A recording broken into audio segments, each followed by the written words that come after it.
Thanks so much. It's my pleasure and honor to introduce to you today Dr. Michael Combe, who's a scientist, inventor, and entrepreneur. Michael is the founder, president, and CEO of Cell Signaling Technology Incorporated, headquartered in Danvers, Massachusetts. Cell signaling technology has become the world leader in interpreting cell signaling pathways, which are the complex lines of communication within and between cells, which transmit information resulting in cellular responses. Now, in the case of cancer, these pathways become defective. They mutate and turn on and off when they should not, resulting in abnormal cell growth, which drives the illness. Do I have it right? Okay, all right, good. And that's the lecture for today. Thank you very much. No. The way the pathways mutate is highly individualized, patient to patient. In Michael's words, there are many different ways to make a tumor. So his work is to drill down to the molecular level to tailor the therapeutic intervention to that particular way in which pathways are troubled within each patient.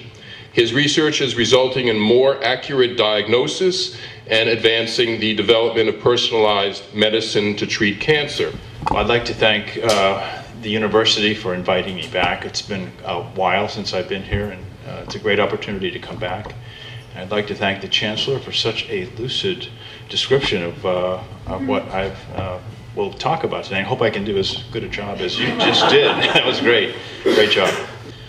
So I think it's probably more than 30 years ago that I was one of you sitting out there wondering, what lies ahead of me. And I think it was Steve Jobs who said, looking forward, you can't connect the dots, but looking back, you can. And so for me, I was thinking about when I came here, what were some of the lasting impacts of the university on my life? And I came up with two really important things to me that turned out to be passions in my life that affected me for at least 30 years. And the first was, when I first came to the university, I joined the outing club. And they taught me how to rock climb, how to mountaineer. And this was, just for me, it was just inspiring, and it opened up a whole new world to me. And I turned into an avid climber, and it brought me to some of the most fantastic places on the planet. I still enjoy it. So I thank the outing club for that. The second was really science. I started out taking a bunch of different science courses. I think it was Chem 111, the introductory science class, and struggled with that because that class, I remember, I don't know if it's still the same, but it was the correct answer and the three most common mistakes, and I was always making the most common mistake, it seemed. Anyways, I somehow persevered and ended up becoming a chemistry major, and something about chemistry, I think, it was the fact that you could look at the world in a deeper level, build it up from atoms and logical principles to atoms to molecules, and then to complex biomolecules, and just giving you this deeper appreciation of what you're surrounded by. And that really appealed to me. And it, in fact, became a passion and ruled my life. I, in fact, have, in the end, have dedicated my life to research.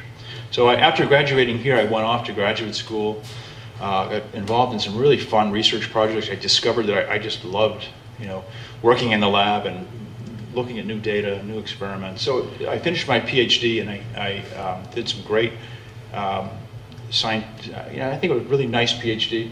It landed me a job at the MGH. This is a building of the Bullfinch, a picture of the Bullfinch building quite some time ago. And I think it's Harvard Medical School on the right. So this is a long time ago. But I was there for, I think, 11, 12 years, and became an academic, and was working on, I was really interested in the brain and learning and memory. We had a group working on synaptic plasticity. We were studying how signals transmitted across synapses could activate gene expression in the nucleus. And this was an intriguing problem, but we were frustrated by the fact that it was really hard to study these signaling pathways because we couldn't find any good new tool. There were no really good ways to study them. Part of the reason was that the signaling pathways were almost invariably involved cascades of protein phosphorylation. Phosphate gets added. It can quickly, within seconds, very, very quickly, turn proteins on and off. And if you think about cells, they've got thousands of reactions going on all at the same time, catalyzed by thousands of enzymes. And it's these kinds of protein modifications that coordinate all of that activity to produce something that a living system. It requires a very high level of coordination. And it's these kinds of modifications that turn out to be absolutely key for that. And so this is an enzyme called SARC. It's a tyrosine kinase. And this little yellow section here, the enzyme, that's a section called the activation loop that regulates its activity. And there were a couple of crystal structures done in the active and inactive form. And this is just an example of how phosphorylation can act as a switch to turn on and off proteins. And let's see if I can get this to work. Okay, so you can see that this area right here now, this is the tyrosine that gets phosphorylated, and this little red spot here is the phosphate that gets added.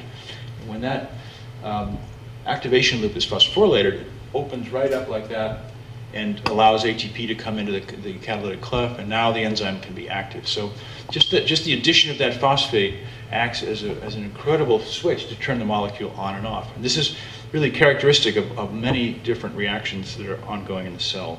That Sidney Brenner, my favorite characters in science, said that progress in science depends on new technologies, new discoveries, and new ideas, and in that order. So it takes, with systems that are as complex as biological systems, you can't predict what's going on. You have to go in and look, and you need a new technology to give you a whole new look, and that's the big leap that happens in science, moving things forward, generating new views.